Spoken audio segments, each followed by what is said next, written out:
January 15th, 1994, Kensington Palace, 2:30 a.m. Princess Diana sat in her private study, counting £50,000 in cash that had just been delivered in a plain brown envelope. This wasn't royal money or charity donations. This was payment from photographers who had been following her for months. But Diana wasn't being exploited. She was the mastermind behind the entire operation, secretly orchestrating her own media coverage to fund humanitarian projects the palace would never approve. What the world saw as relentless paparazzi harassment was actually Diana's brilliant strategy to turn media obsession into millions for charity. But the most shocking part wasn't that Diana was working with paparazzi, it was how she used their photos to expose the royal family's darkest secrets. Diana's relationship with the press started changing big time after her separation from Charles in December 19. While the palace tried to control her image through official photographers and carefully managed events, Diana realized she had something way more valuable: real, spontaneous moments that the public actually wanted to see. "The palace photographs make me look like a mannequin," Diana told her friend James Colthurst in early 1993. "But when the paparazzi catch me being real, playing with William and Harry, helping at a homeless shelter, crying after a rough day, that's when people actually connect with me." That's when Diana had her game-changing idea. What if she could control the uncontrolled photos? The first photographer Diana approached was Jason Fraser, a freelancer who had been following her respectfully for months. Unlike the crazy, aggressive tabloid photographers who shouted and chased her car, Fraser kept his distance and captured natural moments. "Jason," Diana said during a random encounter outside Harrods in March 1993, "I've got a deal for you." Fraser was totally shocked that Diana was actually talking to him. "Your Royal Highness, stop calling me that. Meet me at Cafe Diana tomorrow at 2 p.m. Come alone." The next day, Diana sat across from Fraser in the small cafe, wearing jeans and a baseball cap like any normal person. "Jason, how much do newspapers pay you for photos of me?" "It depends, ma'am. A good shot can bring anywhere from £5,000 to £50,000. What if I told you where I'd be, when I'd be there, and what I'd be wearing? What would that be worth?" Fraser couldn't believe what he was hearing. "Are you suggesting?" "I'm suggesting we work together. You get exclusive access to real moments in my life. I get control over how those moments look to the world. And most importantly, part of the money goes to charities that actually need it."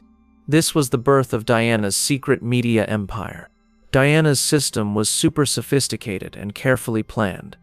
She would tip off select photographers about her schedule through coded messages. A flower delivery to Kensington Palace meant she'd be at Kensington Gardens at 3 p.m. A specific magazine left in her car window told them which charity event she'd hit up next. But Diana didn't just sell location tips. She basically directed entire photo shoots designed to send specific messages to the world. When she wanted to show her commitment to AIDS patients, Diana arranged for Fraser to photograph her at London Lighthouse, an AIDS hospice, during what looked like an unplanned visit. The photos of Diana hugging patients without wearing gloves ran on front pages everywhere, challenging the stigma and raising millions for AIDS research. When the palace tried to limit her work with landmine victims, Diana staged a spontaneous meeting with an amputee child in a London park. The photographer she'd tipped off captured Diana kneeling down to comfort the kid, and that image became a rallying cry for banning landmines internationally. "Diana understood something the royal family never figured out," said Richard Kay, who worked with Diana on several of these setups. "People don't want to see a perfect princess. They want to see a real woman dealing with real problems with real heart." Within 18 months, Diana had built a network of 12 trusted photographers who worked only with her. The money arrangements were complex but brilliant. Diana would get 60% of photo sales, with 40% going to the photographer. But Diana didn't pocket the cash for herself. Instead, she funneled it through a secret account managed by her private secretary, creating an off-the-books charity fund that the palace couldn't control or shut down. "The palace gave me an allowance like I was some teenager," Diana later told her friend Simone Simmons. "But through the photo deals I was making £2 to £3 million every year for causes I actually cared about. I had real power for the first time in my life." the money-funded projects the royal family would never touch. Diana secretly paid for AIDS education programs in schools, homeless shelters in London's roughest areas, and counseling services for people with eating disorders. She also used the funds to hire private investigators, who helped her build cases against palace officials who were leaking nasty stories about her to the press. But Diana's media game went way deeper than just charity funding. She used staged paparazzi photos to basically wage war against the royal family. In 1995, when Charles's thing with Camilla became public, Diana orchestrated a series of photos showing her looking devastated and alone. She would tip off photographers about her gym visits, where she'd come out looking deliberately upset, knowing the images would make people feel sorry for her and trash Charles's reputation even more. The most famous example was the revenge dress situation. When Charles admitted his affair on TV, Diana made sure photographers would be at the Serpentine Gallery event, where she wore that stunning black off-the-shoulder dress that no royal had ever dared wear in public. Diana called me that morning and said, "Make sure you're at the Serpentine tonight. Trust me, you'll want these shots," Fraser remembered. She knew exactly what she was doing. While Charles was on television confessing to cheating, Diana was showing the world what he'd thrown away. The photos of Diana in the revenge dress totally overshadowed Charles's interview. Sales of those images alone made over £300,000, which Diana immediately gave to domestic violence shelters. Not all photographers were part of Diana's inner circle. She deliberately fed fake information to the aggressive paparazzi who harassed her, sending them to empty locations, while she showed up somewhere else with her chosen photographers. Mario Brenna, one of the most annoying paparazzi, spent 3 days watching a hotel in Paris where Diana was supposedly meeting some secret lover. Meanwhile, Diana was actually in London, working with her approved photographers to create a photo series about child poverty that would run in major newspapers the next week. Diana was playing chess while everyone else was playing checkers, said royal biographer Tina Brown. She got that in the media age. Controlling your image meant controlling your power. The paparazzi deals also worked as Diana's insurance against palace revenge. Whenever royal officials threatened to cut her money or restrict what she could do, Diana would arrange for photos showing her doing really popular charity work, creating public sympathy that made any palace action politically impossible. In 1996, when the Queen pressured Diana to give up her royal charities after the divorce, Diana responded by arranging for photographers to catch her visiting a children's cancer ward. The resulting images of Diana comforting sick kids created such public outrage that the palace had to let her keep several of her most important charitable roles. But Diana's smartest use of the paparazzi was documenting proof that her sons were happy with her. Knowing that Charles might try to use custody against her, Diana regularly arranged for photographers to capture candid moments of her playing with William and Harry in parks, at theme parks, and during family trips. These photos did double duty.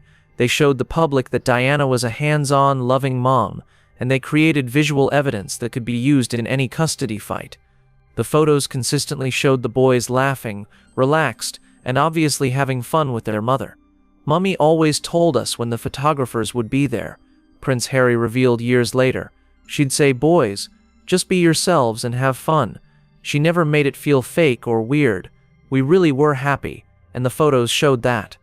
Diana's media strategy hit its peak during her final trip to Paris in August 1997. She had arranged for specific photographers to document her relationship with Dodi Fayed, but with a carefully planned message: she was happy, in love, and moving on from the royal family. The photographers Diana had chosen were told to capture romantic but respectful images, holding hands, laughing together, enjoying private moments that showed Diana's emotional recovery after the divorce. Diana wanted the world to see that she could find happiness outside the royal system, said photographer Mario Testino, who worked with Diana during this time. The Paris photos were meant to be her declaration of independence. Tragically, Diana's death in Paris happened while she was being chased by paparazzi who were not part of her approved network. The aggressive photographers following her car that night were exactly the kind Diana had spent years trying to avoid through her controlled arrangements. After Diana died, several of her photographer partners revealed how extensive their collaboration had been. Jason Fraser published a book detailing how Diana had basically created her own media company, generating millions for charity, while keeping control over her public image. "People think Diana was a victim of the paparazzi," Fraser wrote. "In reality, she was the smartest media manipulator of her generation. She turned the press's obsession with her into a force for good." The financial records of Diana's secret photo deals, revealed after her death, showed she had generated over £12 million for various charities between 1993 and 1997. This money funded AIDS research, homeless programs, mental health services, and international humanitarian projects that might never have gotten support through traditional royal channels. More importantly, Diana had proved that the royal family's old-school approach to media management was totally outdated. By embracing authentic, unguarded moments instead of staged official photos, Diana had created a completely new model for public figures in the media age. William and Harry learned these lessons well. Both princes have continued their mother's strategy of working directly with trusted photographers and using social media to control their own stories, bypassing traditional royal communication when they need to. "Mummy taught us that the media isn't your enemy if you're honest with them," Prince William said in a 2017 interview. "She showed us that real moments connect more than perfect poses." Today's royal social media strategy, showing behind-the-scenes moments, candid family photos, and unscripted interactions, is directly descended from Diana's revolutionary approach to working with photographers. Diana's paparazzi arrangements represented something totally unprecedented in royal history. A senior royal family member who refused to let others control her story. By paying photographers to document her real life rather than her official role, Diana created a new form of authenticity that changed how the public related to the monarchy forever. The woman the world saw as a victim of media harassment was actually a media genius who turned press obsession into charitable millions and personal power. Diana didn't just survive the paparazzi. She made them work for her. Her greatest victory wasn't avoiding the cameras. It was making sure that when the cameras captured her, they told the story she wanted the world to hear. What do you think about Diana's strategy of working with paparazzi? Was it brilliant media management or manipulation? Share your thoughts in the comments. Subscribe for more untold stories about how Diana revolutionized royal media relations.